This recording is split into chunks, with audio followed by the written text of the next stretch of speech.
Cuando yo empiezo, vienen los sordos atrás de las cámaras estaban los sordos. No, decí tal cosa, decí tal otra. Entonces yo hablaba, daba la explicación y los sordos me largaban señas nuevas o entendibles. Bueno, era una ayuda, un equipo fue un equipo importante.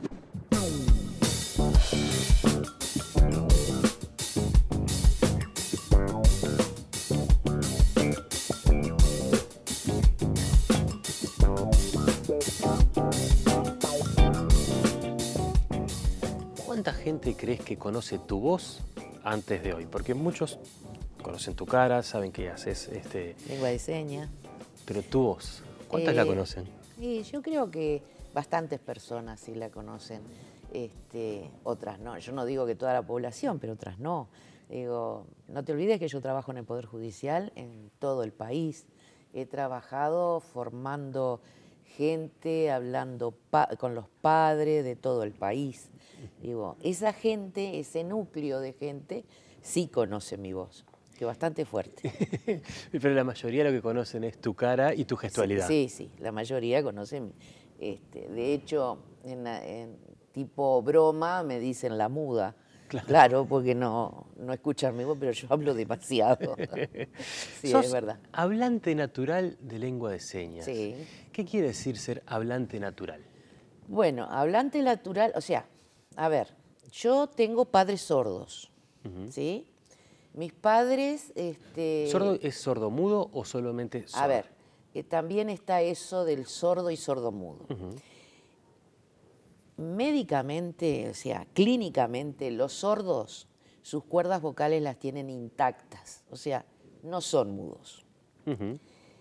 Por otro lado, la gente tiene el concepto de que si no escucho una voz que sea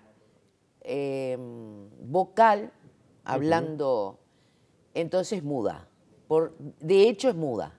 Y en realidad no es muda. Pueden hablar, algunos pueden, otros no pueden porque no escuchan su voz. Es difícil para ellos. Es ardua la tarea de poder lograr hablar. Y son muy pocas personas las que la consiguen. ¿Tus padres eran de esas pocas personas? No. Que no consiguen hablar. No conseguían... No se escucha su voz. Era una voz muy gutural, la de mi madre, la de mi padre es muy gutural. Yo la entiendo de lejos lo que me quiere decir porque mi oído está preparado, adiestrado para eso. Pero, a ver, los sordos tienen una lengua, ¿sí? Tienen un pensamiento y tienen una lengua. Entonces no son mudas. Se expresan diferente que tú y que yo. Por eso es la lengua de señas. Los sordos no son mudos, son sordos. Eso en primer lugar. Bien. ¿Y cómo es ser hijo de sordos? Bueno, mirá, yo nací dentro de ese mundo sordo. O sea, mi primer lengua, o sea, mi lengua materna, es la lengua de señas, ¿sí? Luego, mi lengua natural es la que hablo ahora contigo. El español. El español. Entonces, esta otra lengua va paralelamente. Si vos me decís, ¿cómo aprendiste a hablar? Yo te pregunto, ¿cómo aprendiste tú a hablar? Claro. No nos acordamos, es naturalmente. Por eso la lengua de señas es una lengua natural, para mí, es materna, y por tanto la conozco a la perfección y sé cómo se piensa a través de la lengua, cómo se razona desde ese mundo. Claro, no te olvides que es visual. Claro, porque además, por ejemplo, para hablarte ahora en español, yo no tengo que estar pensando lo que quiero decir y traducirlo a nada. No. Lo natural es eso también, para ti en el caso de las señas. Más allá de que la estructura de pensamiento tenga que ver con lo visual y que tengas que interpretar algo para que otro lo vea y lo entiendas de ese lado, a vos te fluye. Me fluye. Evidentemente me fluye, pero, a ver, para yo lograr hacer una interpretación de una lengua a otra, recibir una lengua, descodificarla y encodificarla a otra lengua. ¿Está bien? Ahora, para esto tenía que conocer muy bien el español. Claro, ni que hablar. Tener cultura general, conocer mucho de todo para hacer lo que se hace hoy en el informativo. Claro, riqueza de vocabulario. Enriquecer tu vocabulario, pero a su vez me sale naturalmente en la lengua de señas. Ahora, ¿por qué? Porque yo he trabajado, me he dado cuenta que los sordos, hice una investigación, hice un diccionario junto con un equipo de gente y entonces esto llevó 18 años de trabajo, de investigación, wow. Y eso te enriquece. Entonces, no es decir, a ver, tal palabra en español, pásamela en seña. No es así. No es así que se hace un diccionario. Un diccionario se hace con observación y cuando hablan qué quiere decir en ese momento, qué palabra significa la conversación en español. Todo ese trabajo de 18 años ha logrado que, y la formación que yo hago con los estudiantes, se logró una posible descodificación y encodificación. Ese posible diccionario. ¿Eh? Ese posible diccionario. ¿Se hizo posible el diccionario? Sí, se hizo posible. En realidad fueron 5.000 palabras que se hicieron. Wow. Pero, no sé, por una falla de impresión o de la misma, la persona que lo hizo en la diagramación, se escaparon 3.000 palabras, quedaron atrás. Entonces estamos tratando de volver a esas que faltan para volverlas a poner. Hace una edición ampliada. Quiero volver a tu casa. Sí.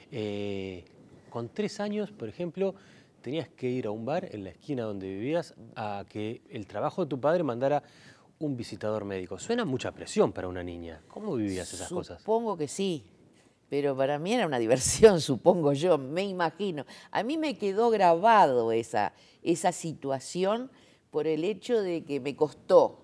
Me costó que subir o sea, los bares de antes, tú sabes que era una barra, claro, y los bancos largos, que hoy hay en muchos lugares, y después lleno de bebidas, pero había un hueco donde estaba el teléfono, ¿no? El teléfono aquel de disco, y que vos levantabas eso. Y yo me imagino que chiquita, las manos muy chiquitas de 3 años, te imaginarás que uno... Era un esfuerzo físico tremendo. Tremendo. Primero subir el banco eso me quedó grabado. El dueño del bar, que me conocía y conocía a mi padre porque estábamos en el barrio, me ayudó a subir y me dijo, ¿qué necesitas? Entonces yo le dije, tengo que hablar por teléfono al trabajo de mi papá. Yo no recuerdo cómo fue, pero sé que yo no podía y el hombre se reía. Y todo ahí la gente se reía. Entonces yo no sabía cómo hacer y entonces el hombre me dice, dame el número. Entonces le di el número, el hombre me dijo, porque aquel disco era pesado, yo ya sabía con 3 años, evidentemente, los números. Claro. Yo ya sabía que tenía que... Lo visual del número sabías qué significaba, claro, ¿para qué servía? ¿Para qué servía? Ahora, te das cuenta que era muy visual lo mío. O sea, no era tanto auditivo, sino visual. Entonces, bueno, hablo por teléfono y del otro lado el jefe de mi padre me dice, trabajaba en el correo mi padre en aquella época. Entonces me dice, ¿sí? Le digo, dice mi papá que parte médico. Esa era la frase que me dio mi padre, parte médico. Y entonces el hombre, por supuesto, me dice, ¿quién es tu papá? Claro, mi papá, ya está. El hombre tenía que entenderlo. Pero claro, ¿quién es tu papá? Eso recuerdo. Y recuerdo que el médico vino. Y ya está, no me acuerdo más. Pues tenía 3 años. Lógico. Pero ¿y cuando seguís creciendo un poco? Pero no sentía nada, era una diversión para mí. O sea, no sufrí, no. Claro, para mí era natural. Eso te iba a preguntar, porque de repente en algún momento decís, ay, no sé, alguna situación que te hubiera angustiado, lo que fuera, decís, quiero hablar, pero no, porque a vos te fluía lo otro. No, también. yo era lo mismo. Quería hablar y hablaba en lengua de señas. Claro. Es lo mismo que si tú fueras a China y con tu hijita fueras a vivir a China y tu hija sepa chino, pero sabe muy bien el español y contigo quiere hablar en español. Esto es exactamente lo mismo. Nada más que es una lengua muy peculiar porque es visogestual. Y la nuestra es auditiva oral. Claro, y eso no es pequeña diferencia. Hay otra historia que me contaste de una compra de tornillos. Ah, esa fue impresionante. Nosotros teníamos un vecino que arreglaba los primus, ¿sabes? Sí, los claro. Primus. Entonces, el señor tenía todas sus herramientas, que mi padre en ese momento necesitaba atornillar algo. Entonces mi padre me hace esto. Y vos dijiste tornillo.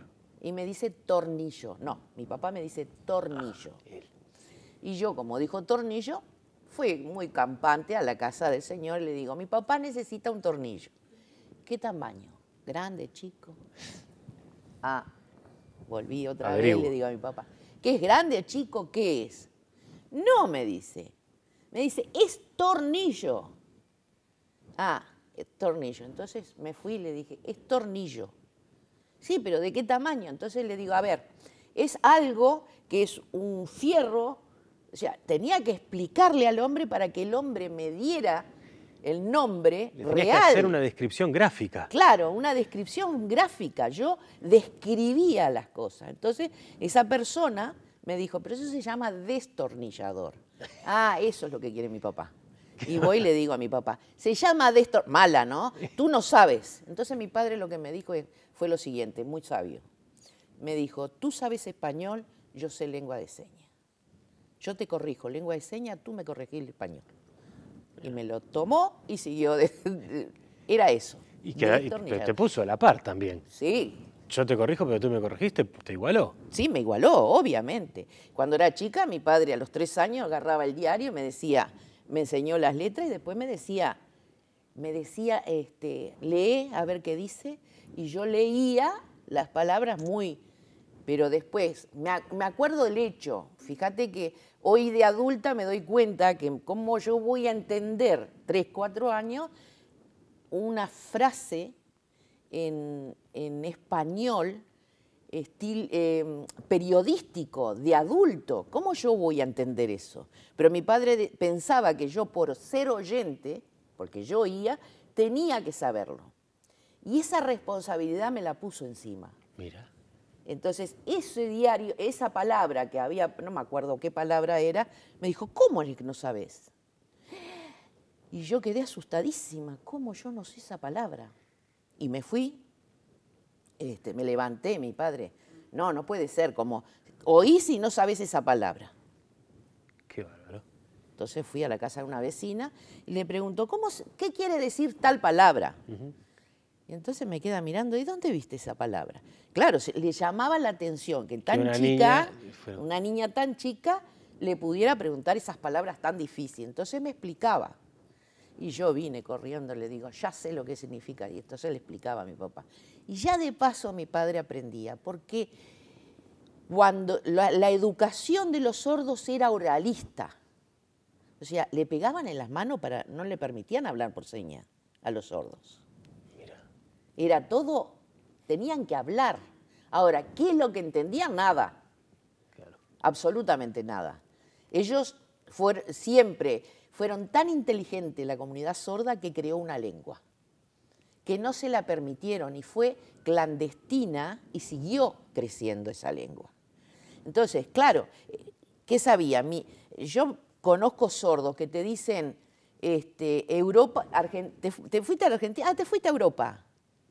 No. Argentina, los viejos, ¿no? Hoy en día los muchachos vuelan, pero los viejos dicen, es Europa. No es Europa. Europa es otro lado. Entonces explicarle, esa fue la educación que le dieron. Tremendo. Vos vas a Rivera y te dicen, vos sos de Uruguay y vos de dónde sos. Claro. ¿Entendés? Esas cosas. Hoy en día ya el liceo, los intérpretes, la formación que se hizo, hoy en día tú vas al interior, hablas con un sordo y te sentás de igual a igual. ¿Un cafecito y después seguimos? ¿Cómo no?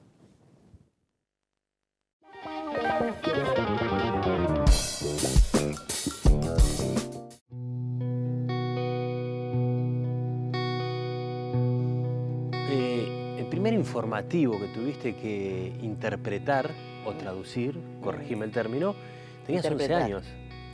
Sí, el primer empecé con un programa que era un programa, una revista. Empecé una vez por semana, etc. Y después En tu casa, para tu familia, estamos hablando de una cosa doméstica, ¿no? Sí, sí, no, porque yo en realidad no es una cosa que yo aprendí en mi casa, la lengua de señas. No, la lengua de señas se usaba en casa como modo de conversación natural. Ahora, mi padre fue secretario, fue presidente de la Asociación de Sordos, fue representante ante la Federación Mundial de Sordos, y mi madre era docente con los sordos en costura, corte y confección, tejido, etcétera, que se hacía en la asociación. Y en la asociación había 2.000, 3.000 sordos que iban, porque antes no había nada. La asociación era lo que nucleaba a todos los sordos. Era una minoría lingüística, los nucleaba la lengua. Entonces, ¿a dónde me llevaban a mí? A la Asociación de Sordos. Entonces me llevaban a la Asociación de Sordos desde que nací. O sea, yo no me crié, o sea, mi lengua de señas no era una lengua de señas doméstica, era una lengua de señas ya de la comunidad, de la comunidad sorda. Y es así que cuando yo empiezo, vienen los sordos atrás de las cámaras estaban los sordos. No, decí tal cosa, decí tal otra. Entonces yo hablaba, daba la explicación y los sordos me largaban señas nuevas o entendibles. Bueno, era una ayuda, un equipo fue un equipo importante. Y yo hablando con la gente de prensa, en aquel momento no era del canal, ¿sí? Bueno, hablando, se hizo en el año 87, 88, se empezó el primer informativo. Y habrá estado menos de un año, después se incendió el canal, no llamaron más, después me volvieron a llamar en el 89, volví a interpretar, otra vez no le gustó, me acuerdo que la empresa que hacía el informativo, que quedaba antiestético, no sé qué, no sé cuánto, y entonces no se podía. Sí, quedaba antiestético. Y me dieron que no era vendible el informativo, porque estaba la lengua de señas. El problema de que el informativo estaba tercerizado, no lo hacía el canal. Claro, efectivamente. Juan Pérez, Sociedad Anónima, era el dueño del informativo. Claro. No recuerdo cómo se llama, pero bueno. ¿Quién fuera? Sí, no importa. Y bueno, se sacó el informativo hasta que llegó el 2005 y se volvió a incorporar y acá estoy hace 15 años. Pero yo te preguntaba igual lo del informativo porque no sé si no lo hacías en tu casa de niña para los vecinos. Sí, claro. Para los vecinos no, para los amigos de mi padre. Ah, mirá. Porque cuando se puso el televisor en casa, ponían el informativo y yo me ponía al costado, la televisión está aquí, y yo estaba sentada así al costado y le interpretaba a mi padre lo que decía y bla, bla, bla. Después ya vino un amigo, ya vino un tío, porque además tengo tíos, y después vino otro amigo, y el amigo de mi tío, y el de la asociación, que mirá que Isabelita, la hija de pastor, está haciendo tal cosa. Entonces, aquello ya... Terminaron alquilando una sala. No, nos fuimos a la Asociación de Sordos. Entonces, lo que dicen los sordos, decían mucho, eran esto. Nosotros miramos el informativo, estamos con nuestros padres, estamos con un familiar, entonces miran la televisión, el informativo. Y los sordos los tocan y dicen, ¿qué dice? Y dice, espera un poquito que escuche y después te cuento. Y la noticia pasó media hora. Cuando terminó la noticia, la media hora que los sordos ven que hablan, y pasa uno, y pasa el otro, resulta que le dicen, no, lo que pasó es tal cosa. Se terminó ahí. Entonces los sordos quedaban sin información. Leer, imposible, porque le enseñaban a hablar, no español. Para leer y escribir le enseñaban a hablar. Hablar y mal. Entonces, ¿qué pasó? Me tomaron, entonces con toda esa información que yo iba acumulando, y más dentro de la asociación, viendo qué hacían, lo que decían, y fui armando esto y empecé a trabajar porque no había posibilidad de que ellos pudieran tener independencia propia. Mi padre lo tenía porque estaba yo, pero ¿y yo por qué? Vos ahí además habilitabas la simultaneidad, por esto que Claro. estás contando. Claro. Entonces ahí se empezó el informativo, pero lo hice justamente por lo que yo he vivido desde la niñez hasta Claro, te ser permitió adulta. comprender una serie de necesidades y de requisitos que Claro. de una manera muy cercana. Esto me hizo pensar una cosa, no quiero sonar diciendo una burrada. Si uno está en un grupo y habla, porque decías que cuando empezaste a hacerlo en el informativo, en la primera oportunidad, detrás de cámaras había varios sordos haciéndote señas. Sí. Supongo que además haciéndotelas al mismo tiempo, porque cuando hay un grupo de personas hablando, en la lengua que sea, se superponen las voces. En el campo Muy bien. auditivo uno logra a veces diferenciar quién habló primero, quién después, y de repente yo sé cómo seguir dos frases al mismo tiempo. ¿Qué sucede? El ojo se entrena también para poder leer mis manos acá y las del que está acá al costado, diciéndote algo al mismo tiempo. ¿Sabés la otra peculiaridad que tiene esta lengua? Que vos, cuando vos hablás, yo te escucho, cuando vos terminás, yo te respondo. Y así es donde se conversa. Claro, ahí somos dos. Acá somos dos. Bien, pero esto pasa lo mismo así hayan 10. ¿Qué pasa en la lengua de señas? Hablamos los dos simultáneamente y nos entendemos. Yo te estoy contando y vos me estás preguntando al mismo tiempo y yo te voy a... Pero es simultáneo. Esto se hace en la lengua de señas. Entonces, uno va interpretando y ve la seña y se cuentan entre ellos y yo saco esa seña y estoy hablando y estoy escuchando. Hay una cosa que mi padre me hacía, otra de las cosas que me entrenó. Era tremendo entrenador tu padre, ¿no? ¿Eh? Tremendo entrenador tu padre. Sí, terrible. Me hacía hablar por teléfono. Después tenía una empresa, mi padre. Entonces yo tenía que hablar por teléfono. ¿Y qué me hacía? Hacía que yo hablara, escuchara a esa persona, le contara, al mismo tiempo esto que yo te digo, me hablaba para que yo le dijera a esa persona. Y todo ese entrenamiento de recordar, pasar, venir y volver a decir, y él de repente me discutía y yo tenía que decirle, no, te está explicando tal cosa, mientras escuchaba lo que me decían. Ese entrenamiento es desde niña. Claro, se te fragmenta la cabeza también. Sí, obviamente. Pero ese entrenamiento lo tengo de nacimiento. Hoy yo te digo que yo puedo interpretar 1, 2 horas, pero hoy ya no, ya estoy muy cansada. Mira, Estoy claro, muy cansada. es un despliegue físico también. Claro. En algún momento nombraste que trabajas en el Poder Judicial. Sí. Te toca trabajar en juicios donde hay personas a las cuales tenés que ir traduciéndoles todo lo que se está hablando y donde se está jugando de repente la libertad de uno, la pensión para los hijos de la otra o la posibilidad de que se pueda ver a sus hijos o no. Una cantidad de cosas que son fundamentales y muy importantes para cada una de esas personas. Vos sabés que una jueza me dijo un día, había una fiesta en la que estuvimos todos los judiciales. Entonces una jueza viene, me agarra y le dice a otra jueza, ¿vos sabés que ella nos tiene en sus manos? Yo ahí me di cuenta, mirá, si no me lo dice, yo no me daba cuenta. Y ahí claro, ahí me dice, pero obviamente, ella tiene que creer lo que me dice el sordo, y el sordo tiene que estar seguro de que lo que yo le digo al juez es lo mismo lo que él me dice, si él no escucha. Un cachote de responsabilidad. ¿Qué te parece? ¿Cuándo tenés que estudiar para eso? Porque habrá temas que dominás de repente para hablar, no sé, eso, qué pensión corresponde o no, es hablar de números de repente o cosas así. Haces equipo. Pero de repente hay otros casos en los cuales tenés que hablar de temas técnicos o cosas así muy específicos, no sé, algo que tenga que ver con una demanda de una es mejor empresa. Que no sepas muchas veces. Ah, sí. Claro, es mejor que no sepas porque una pericia psiquiátrica es mejor que tú no sepas porque lo que quiere periciar el psiquiatra son cosas que yo no tengo que dar servido, si yo lo sé. ¿Me entendés? Claro, no meter tu subjetividad. Claro. A mí me parece, sí, no puedo. Es asesino, no puedo. No puedo.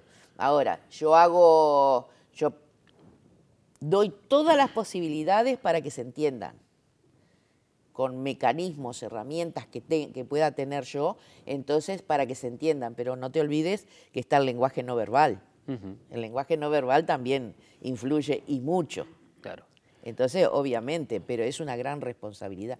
No podés tener ego de que vos sabés, como hay muchas personas. Sí. En todos los rubros. En todos los rubros. Eso no lo podés hacer. Yo soy, más que nada que intérprete, soy militante. Yo voy a la asociación y los sordos me felicitan porque es el aniversario de la Asociación de Sordos. O sea, los sordos no me consideran una persona oyente. Es obvio que no me consideran. Soy hablante, natural, yo hablo igual que ellos. Claro. Entonces, obviamente, los sordos que van al juzgado, si está no. Isabel... Confianza. Confianza total, es para que yo me jubilo. Bueno, gracias por la confianza de venir. No, por favor, al contrario, gracias por invitarme. Y por lo menos le damos un poquito de conocimiento a la gente de lo que es una persona sorda, ¿no? Y conocen tu voz también. Y conocen mi voz y los hijos de padres sordos también, para que logren llegar a ser independientes después de haber formado tantos intérpretes, ¿no? Y que vean los que se padres puede. estudien. Claro. Bueno, se puede. Muchas gracias, Isabel. Nada, de nada.